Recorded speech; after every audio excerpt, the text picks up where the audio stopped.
चिदात्मने सर्वान्तरात्मने श्रीमद् वेङ्कटेशाय मङ्गलम्।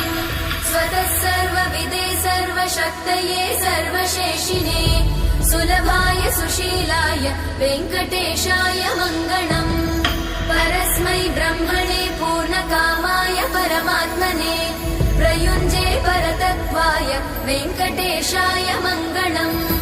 आकालतत्त्वमशान्तमात्मनामनुपश्यताम् अतृप्त्यमृतरूपाय वेङ्कटेशाय मङ्गलम्।